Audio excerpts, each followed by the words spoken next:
welcome to beautiful Barcelona. My name is Samuel, aka European, and I'm staying in Hotel Arts. Let's go have a look. So, here in Hotel Arts is actually the place where the Poker Championship is being held, and there's pros from all over the world staying in this hotel. It's probably the most common place to stay.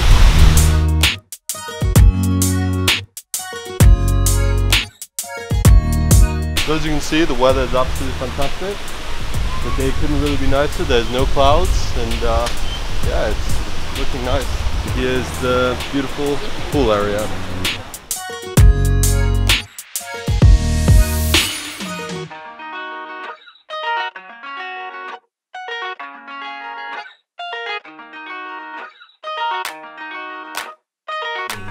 So, welcome to my room. Come inside. So we have this amazing bed here right now, and when you get to a hotel like this, like, you always have to test the bed, right? So let's give it a good test.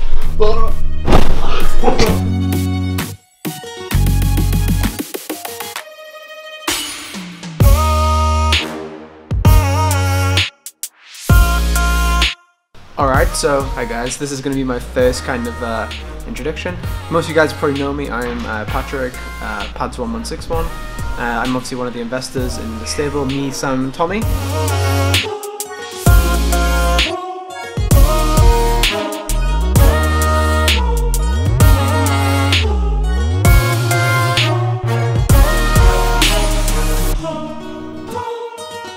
It's the first day, this is the 10k.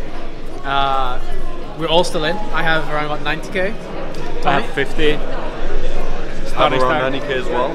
4 more levels for today, and then hopefully we're going to get back with some big stacks, so wish us luck.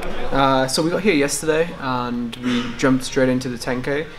The 10k, the first one, is actually, it's not that big. There's a big 10k here which has like 400 runners. This one gets like 100, 150, so it's kind of a field where you think you can win the tournament. Like when there's 500 people, sometimes it feels like, okay, it's hard to win this one, but when it's somewhere between 50 to 150, I like that because, you know, it doesn't take too long to get into the money, and when you're in the money, it's not too far to the final table, so I like that. Good structure, good chips.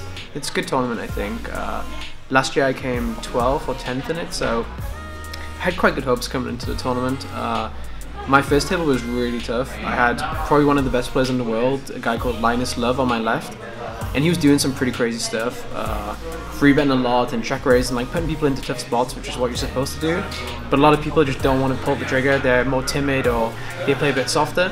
So playing against him was quite interesting. I had to change my ranges, or I had to c-bet a little bit less. Like usually I would just c-bet very high frequency against a lot of people because they're either going to call or they're going to fold. But this guy, he mixes in more check raises, so I have to be a little bit less predictable against him, I guess. Playing the first 10k, I have roughly the starting stack at the moment. Nothing too excited, I guess, so far. It looks pretty tough, actually. Yeah, I'm gonna try to run it up and go as far as I can. Thank you. There was one interesting hand against him. I opened to 1,000 on the button from like 60,000. He makes it 5,000 in the small blind, which is pretty large free bet, but it's good with these stack sizes. I call. Flop is King Jack free, and he bets 3,000, and I call. I have a good shot and have the best hand still. Turn is an ace, which is a pretty great card. Now he bets 4,000, which is something a lot of players wouldn't do here. But I think it's really good because, like, let's say he has a hand like ace 9, he still wants to bet because I'm going to call with king queen and jack 10 and worse aces and stuff like this.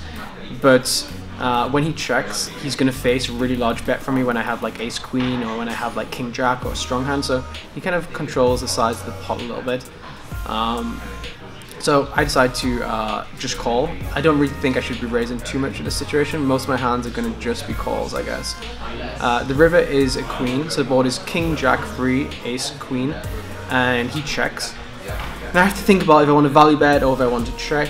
In this kind of situation, when you value bet a hand which isn't the nuts, you want to have some kind of bluffs. So like, if the board is something like 9, 7, 2, 5 ace, you may start bluffing a hand like pocket fours or one of these kind of weaker hands. But in this kind of situation, I don't really have too many hands which I can bluff because I can have hands like jack 10, which is a straight, queen 10, which is a straight, king 10, which is a straight, king, queen, king, jack. I don't really have like queen 9 or like jack 9 or any hands like this, so I decided to check back and he had an ace, ace 4, so maybe I could have got some value, but I decided to check back. Next interesting hand was actually something I don't do very often, but I opened under the gun to 2.5x, and someone in the small blind, he makes it 8.5x, and I have ace king offsuit. And generally in this situation, online or live, you're very happy about your hand. Against a lot of people, you would 4-bet and get it in for value, but some guys you may just call and take it cautious. But I just had a feeling, and that sounds like really stupid, but live poker is kind of about having like instincts and feelings and going with your kind of gut. And it's more of a personal game, like how I think you're playing in this exact spot. In this exact spot, I just thought his range was something like queens plus and ace king suited or ace king offsuit, and my hand is really poorly against that. So I decided to just fold, and we'll never know it was a good fold or a bad fold, but I ended up finishing the day with 170,000, which was a really nice stack. And going to bed, I was really confident because I'd laid down this ace king where a lot of people would have continued, and I was happy to make like big folds when I needed to. So I came back today on day 2, and after like 3 hands, I opened to 4,500 at 2,000 big blind. There was 2 really aggressive players on my left, and I know they like to free bet a lot. So what I did was I threw my chips in really far away from me, which is usually a sign of weakness. And the aggressive guy on my left predictably free bet me. Which was great. I was going to 4-bet in for some value. But then an Asian guy in the big blind, I think he's from China, he decided to 4-bet. So he made it 35,000. So I made it 4.5, a guy made it 12, then he made it 35,000, and I have pocket queens.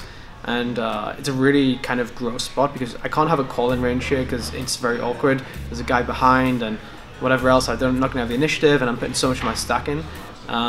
I can't really 4-bet and not go all in because if I 4-bet to like 70,000, I only have 100 left, so I can't really do anything. I can't really 4-bet fold or 4-bet call. So in this kind of situation, I'm forced to just shove or fold. And I don't know anything about the guy. I have no information. I don't have reads. I don't have feelings. Like if this was later on in the day, it'd probably be a very easy fold or very easy get it in. Because I have no information about him, no feeling, I'm kind of lost.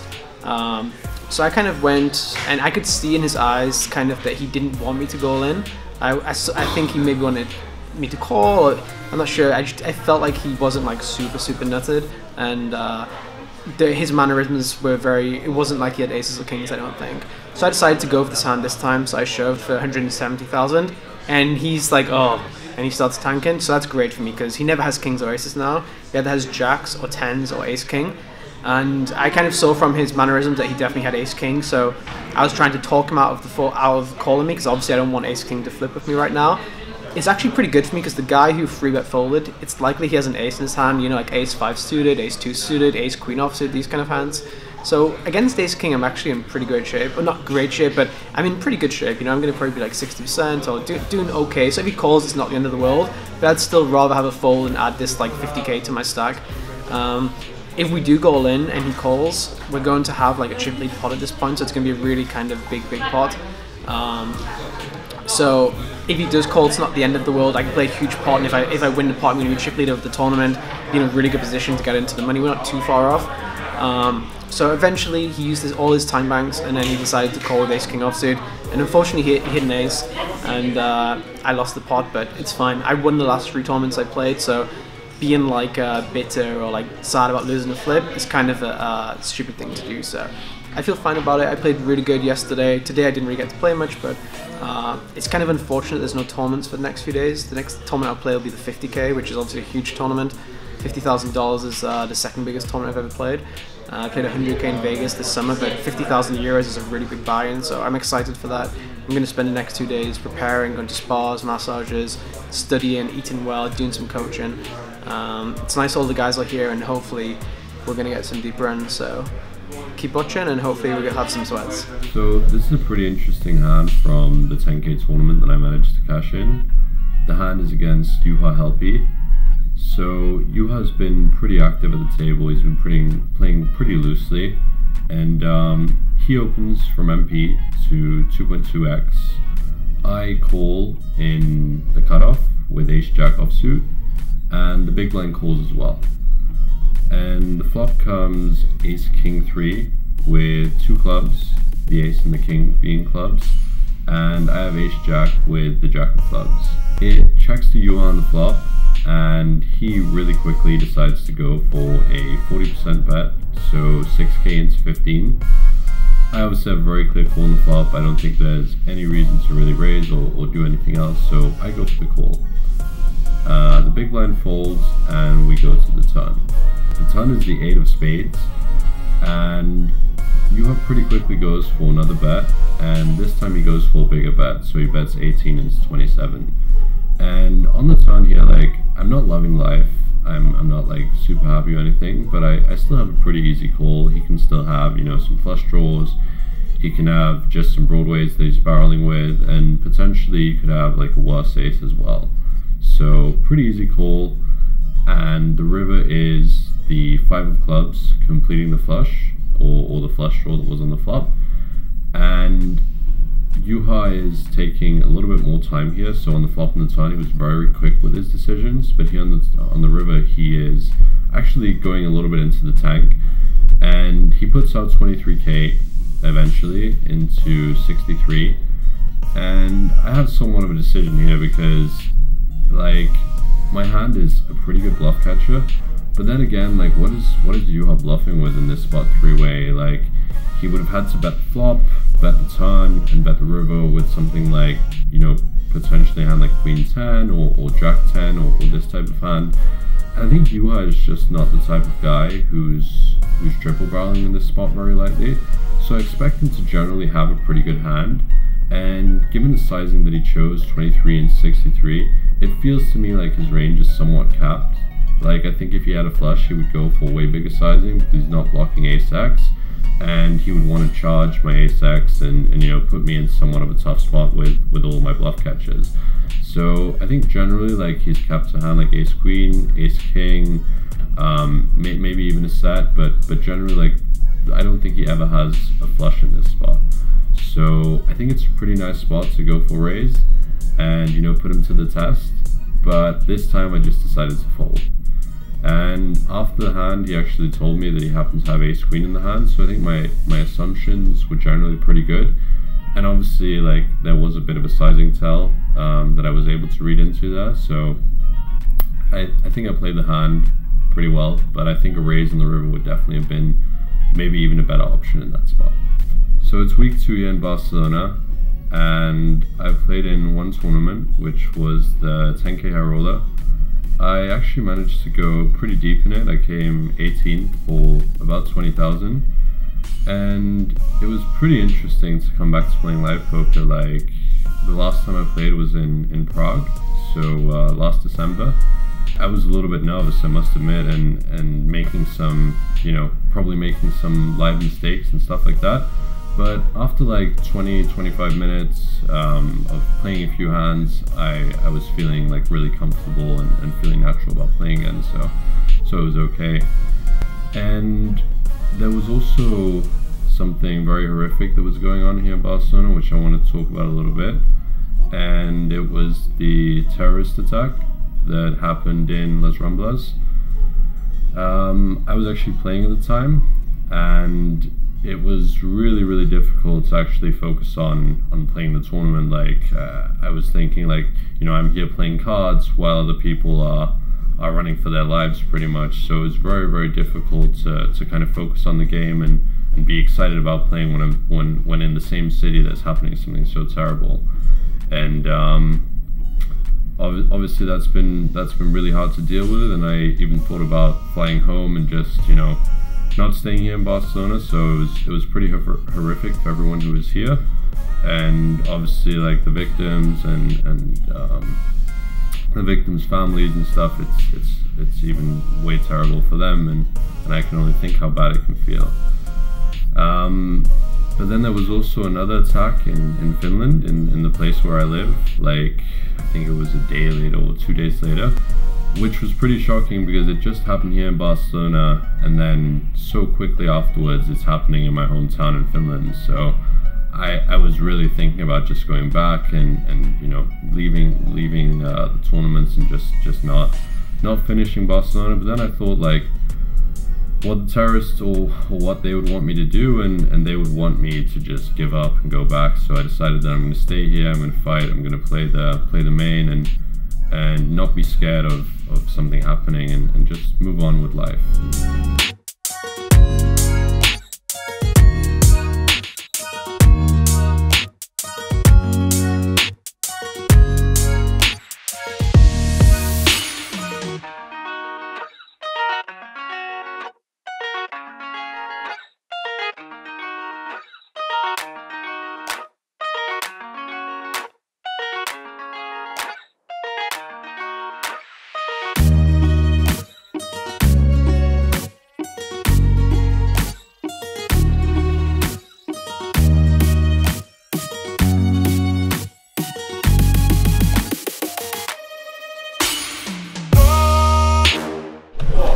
start. Busted Daniel Negreanu, more or less, like crumble of chips left. Just want to flip, so got quite lucky in that spot. And other than that, the chips going back and forth. I'm quite short with Ivan Lucas, so we see how it ends up. Tough table, so we'll see if I can win this one too.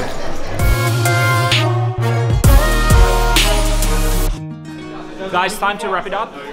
Vlog part 1. First week is back, or first week is done in Barcelona. Sam had a decent run, he came 18th in the 10K. Then we had a couple of our coaches, Chris and Dietrich, final table the 50K. Then also one of our horses, I think he came like 18th in the Estrella's high roller. We blanked in the main event, like most of the guys, so many people, huge field. I think super nice for poker in general. There's like 1K buy-in and 4.5K players. That's absolutely amazing. Next stop is going to be EPT main. I think we're going to do a lot of coverage about that. That one will start in a couple of days. But yeah, stay tuned for vlog part 2.